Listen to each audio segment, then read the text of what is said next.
В этом видео мы рассмотрим названия месяцев на удмуртском языке, а также я дам объяснение этих названий. Первый месяц – Тол-Шор, январь, значит середина зимы. Тол – зима, Шор – середина. Тол-Шор. Следующий месяц – Тулыс-Пал, февраль, значит к весне. Тулыс – весна, Пал – сторона направления. Тулыс-Пал. Следующий месяц – Юж-Толейш, март. Месяц Наста. Юж-Наст, Толейш – месяц. Юж-Толейш. Ош-Толейш, апрель. Месяц быка или медведя. Ош – буквально бык. Но в древности это слово могло значить медведь. Тогда этот месяц означал выход медведя из берлоги. Ош-Толейш. Куар-Толейш, май. Месяц листьев. Куар – лист. Куар-Толейш. Ин-Вожо, июнь.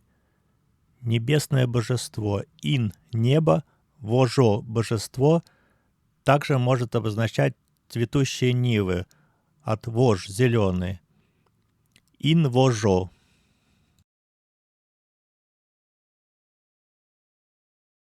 Следующий месяц. Пеш-Толейш, июль. Жаркий месяц. Пеш – жаркий. Пеш-Толейш.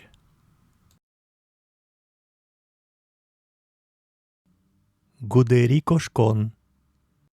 Уход грома. Считается, что в августе последние грозы. Гудери – гром, Кошкон – уход. Гудери-Кошкон. Куар-Ущон, сентябрь. Падение листьев. Куар – лист, Ущон – падение. Куар-Ущон. Конью-Вуон. Октябрь. Приход белок. Конью – белка, вуон – приход созревания. Считается, что к этому времени бельчата вырастают, и на них можно уже охотиться. Конью-Вуон.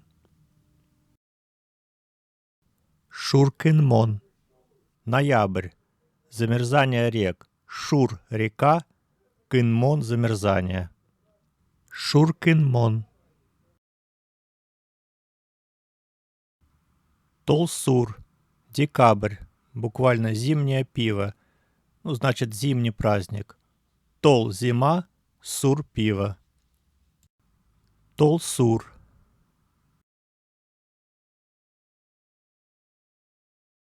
Теперь прослушаем еще раз названия всех месяцев списком. Тол-Шор, Тулыс-Пал, Юж-Толейш, Ош-Толейш, Куар-Толейш, Ин-Вожо, Пеш-Толейш, Гудери-Кошкон, Куар-Ущон, Конью-Вуон, Шур-Кын-Мон, Тол-Сур.